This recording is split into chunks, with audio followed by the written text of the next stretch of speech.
Hello बच्चों, नमस्ते। आज हम क्लास 10th की चैप्टर 1 का उदाहरण 3 और उदाहरण 4 को सॉल्व करेंगे। तो उदाहरण 3 है कि दर्शाइए कि एक धनात्मक विषम पूर्णांक 4³ + 1 या 4³ + 3 के रूप का होता है। तो चूँकि हमें ये सिद्ध करना है तो हम मान लेते हैं, इसमें माना कि वो पूर्णांक a है। माना वह धनात्मक पूर्णांक क्या है,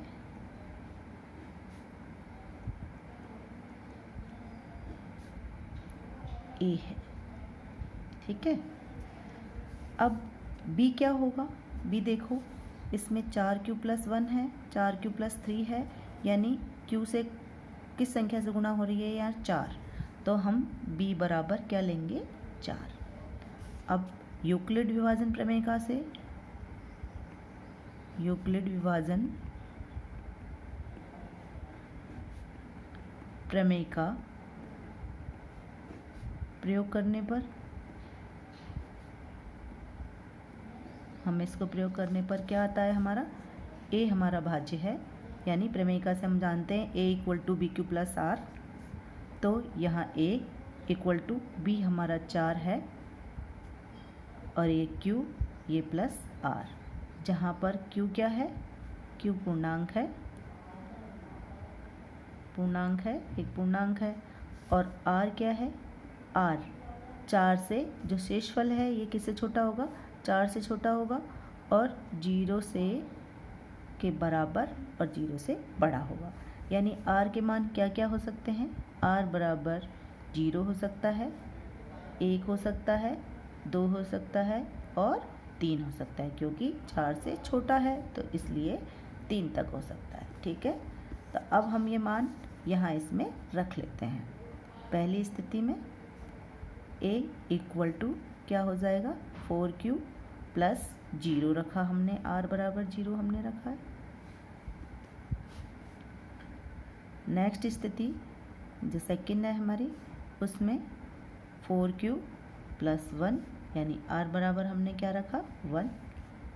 थर्ड स्थिति है हमारी a = 4q + 2 यानी यहाँ हमने r बराबर 2 रखा है। और फोर्थ में हमने a = 4q + 3 रखा है, यानी r बराबर 3 हो गया। यानी हमने r बराबर 0 रखा तब ये 4q के रूप का है, r बराबर 1 रखा तो 4q + 1 है, r बराबर 2 रखा हमने तो 4q + 2 है, r बराबर 3 रखा 4q + 3 है। अब देखिए यहाँ पर हमारे ये क्या है? 4q। अब आप ये देखिए, ये 2 का गुणा है, 2 का गुणा से यानी 2 का इसमें भाग जा रहा है, यानी ये सम है। ये वाला ये संख्या कैसी होगी? सम। इसको देखिए आप, 4q + 1, जब 4q हमारी सम है और उसमें 1 हम जोड़ देते हैं तो वो क्या संख्या बन जाती है? विषम। यानी ये क्या कैसा पूर्णांक है? हमारा विषम पूर्णांक है। तीसरे वाले में देखो, 4q + 2, यहाँ 2 कॉमन आ गया, अंदर बच गया 2q + 1। आप पूरे में देख रहे हैं कि कितने का भाग जा सकता है? 2 का, यानी ये क्या हुआ? हमारा सम। ठीक है। इसके बाद में यहाँ देखिए 4q + 3, यानी 4q में हमने एक विषम संख्या को जोड़ी, यानी सम संख्या में विषम संख्या को हम जोड़ेंगे तो क्या आएगा? विषम संख्या ही प्राप्त होगी, यानी ये भी हमारा क्या है? विषम। तो यहाँ पर चारों में जो हमारे 4 आए हैं, 4 संख्याएं प्राप्त हुई हैं, इनमें से 4q सम है, 4q + 1 विषम है और ये 4q + 3 है विषम।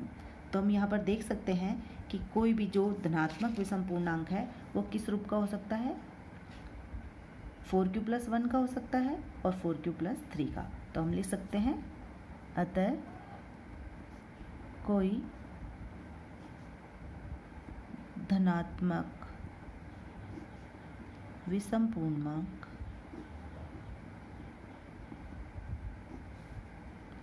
(4q + 1) व 4q + 3 के रूप का होता है।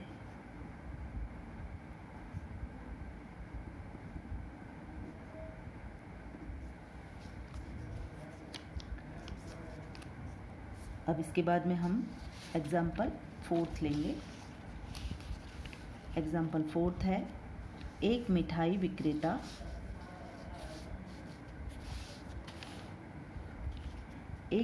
विक्रेता के पास 420 काजू की बर्फियां हैं और 130 बादाम की बर्फियां हैं।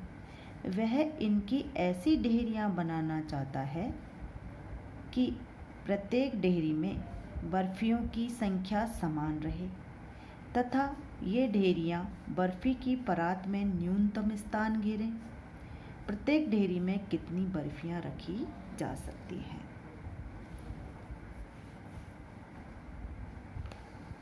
देखिए, परात में न्यूनतम स्थान ये बर्फियां कब घेरेंगी?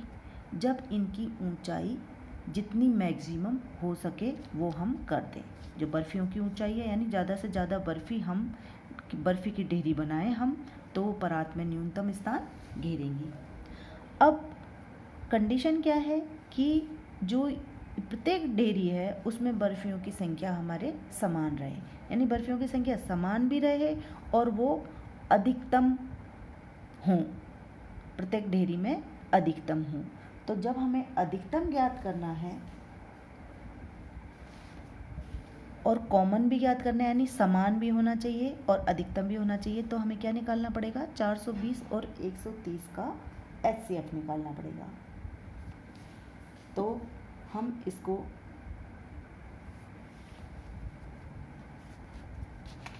यूक्लिड विभाजन एल्गोरिथम की सहायता से इन दोनों का HCF निकाल सकते हैं। तो हमें क्या निकालना है? 420 व 130 का HCF। प्रत्येक ढेरी में बर्फियों की संख्या हम ज्ञात करने के लिए इन दोनों का HCF हम निकालेंगे। हमें पता है 420 बड़ा है 130 के। फर्स्ट स्टेप हम देखेंगे बड़ी संख्या कौन सी है, तो 420 बड़ी है 130 से, यानी 420 में 130 का भाग देंगे तो 420 बराबर 130 गुणा 13 39, यानी 3 बार करीब भाग जाएगा। अगर आपको ये चीज़ नहीं आती है, मैं पहले समझा चुकी हूँ, पर यदि आपको नहीं आती है तो आपको मैंने बताया है कि आप रफ पर भी इसको कर सकते हैं, रफ पर इस काम को कर सकते हैं।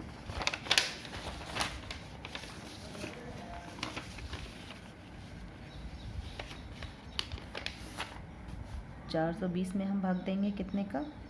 130 का। 3 बार भाग गया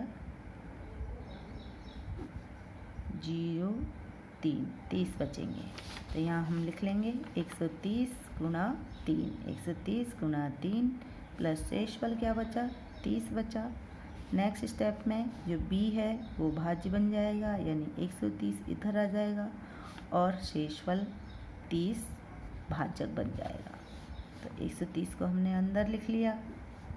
कितनी बार भाग गया? 4 बार। 120 आ जाएगा। 130 में से 120 गए तो 10 बचेंगे। हम आगे लिख लेंगे 30 का भाग जाएगा 4 बार 130 में और शेषफल बचेगा 10। अब आगे ये भाजक क्या बन गया? भाज्य बन गया, यानी 30 इधर आ जाएगा और 10 का भाग देंगे, कितनी बार भाग जाएगा? 3 बार। शेषफल क्या बचेगा? 0। अब यहाँ शेषफल हमारा 0 बच गया है, इसलिए ये वाला जो भाजक, लास्ट वाला जो भाजक है वो ही HCF होगा। यानी बर्फियों की संख्या कितनी रखी जा सकती है प्रत्येक डेयरी में? अतः प्रत्येक डेयरी में 10 बर्फियां रखी जा सकती, मैक्सिमम 10 बर्फियां रखी जा सकती हैं, जिससे कि ढेरियां कैसी रहें, वो बर्फियों की संख्या कैसी रहे? समान रहे और परात में न्यूनतम स्थान घेरे। तो आशा है आपको ये वीडियो पसंद आया होगा। यदि आपको ये वीडियो पसंद आया है तो इसको आप लाइक करें, कमेंट करें।